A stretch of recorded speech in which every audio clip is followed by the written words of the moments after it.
And joining me now in studio to further discuss South Africa's literacy crisis is Dr. Naledi Mbude-Mehana, who's the Deputy Director General for Transformation Projects at the Basic Education Department. Doctor, thank you so much for your time. Really do appreciate it. Perhaps let's start here. Just how bad is South Africa's literacy crisis? When I was in grade 4, let me tell you what I was doing. I grew up in a small town called Randfontein, which is on the west of Gauteng. And we used to ferry every Saturday morning at 7 a.m. very specifically to the Krugersdorp Library, which was the nearest town that had a library. And there would be somebody there designated by either the library or the department that would read to us, read with us, and help us read. And there was even this program called Readers Are Leaders. And that's where my love for books began. And you know, the library would let us get series of books. I read Goosebumps at that age in grade 4. I was able to read Remnants, which were all very big, you know, pieces of literature when you're at that age. But it doesn't seem to be the case anymore. What has went wrong? Thank you very much, Oliver. Part of the problem that we are sitting with right now is that when literacy is presented in packages that are developed mainly to intervene, you know, following a discourse, an official discourse that literacy is something that happens in the classroom. This is what takes away the motivation for reading, the joy of reading, and removes the child's home from that equation. Yeah. I'm very glad that you are saying there are people who are reading to you. There are people probably told stories to you about what we're reading. So when we have removed the role of the home, and this is why this year's theme that UNESCO has given for International Literacy Day is promoting multilingual education, because language is at the center of what children must do. The occupation, the preoccupation of trying to get all children to do literacy in mainly English, and thinking that education equals English, is what has reduced the importance and the primacy of language in the literacy ecosystem. Right. So how do we get there from a resource perspective? There's a reason why we have, by and large, English medium schools being the largest majority of schools that we have, and vernacular medium schools falling behind that by a significant margin, depending on where in the country you are and what the vernacular of the region in the country you are at. From a resource perspective, how do you really make multilingual education meaningful? First of all, we don't have a policy in this country that says children must read in English or must learn in English. All children, and this is, I will keep on going back to the UNESCO theme for 2024, which is promoting multilingual education for literacy. Now, we do not have a policy in this country that says black children must change and move over to English. We have equated education with English, and when you have to learn a language and learn through it at the same time, this is what contributes to the numbers that you were speaking about earlier, because the preoccupation is getting kids to speak more English and not actual learning. Now, the private sector, everyone in society have a crucial role, because children who grow up in homes where there is little print environment around them will definitely not be compared to children in the world. For instance, in Helsinki, in Finland, you are born into a library, you grow up there.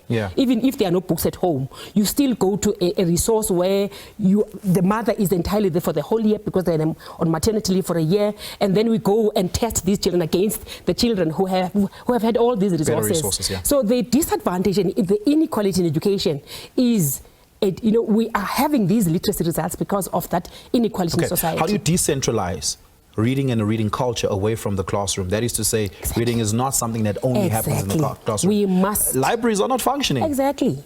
We must reduce the binary between home and school for literacy to happen. And as much as we want libraries to be there in schools or communities, but I think the basics and the foundations of literacy must happen from home, because this is where literacy starts. So if we reduce that binary, so that everybody else who comes externally from outside to assess the situation builds on a foundation that the child already has. Who is everybody else that we're talking about? It means government has a big responsibility. Civil society, big responsibility, private sector, everyone in society who knows that children are our investment for the future has a direct responsibility, whether it is giving a book or reading that book or telling a story or doing anything in the reading ecosystem. It's important that we all take that part. I don't know when last you've walked into any of the big chain stores that sell books, right? But if you go buy a children's book, it's nothing less than 250 Rand, and on top of that we still pay VAT on it. And that makes books just from a home perspective, if you had to buy a book, especially given that libraries aren't always up to date, they, you know, the books have fallen apart and all of these sort of things. If you had to buy a book, the majority of South Africans just can't afford it. And so there is a question around what can be done from a policy intervention perspective to make books, even if you're buying it, more accessible, cheaper, and proliferated. What is important is, in most homes, the resource that is there usually is the Bible. That's what our research tells us. That is what is available. But what is important is that we must not look at literacy as something that only resides in books. And I think this is the point that I'm making. Right. That if we use what is available in Africa, like oracy, the songs, the rhymes, everything else, because if we are going to make it about paper and books and making it cheaper, we are going to think that it can't happen outside of that.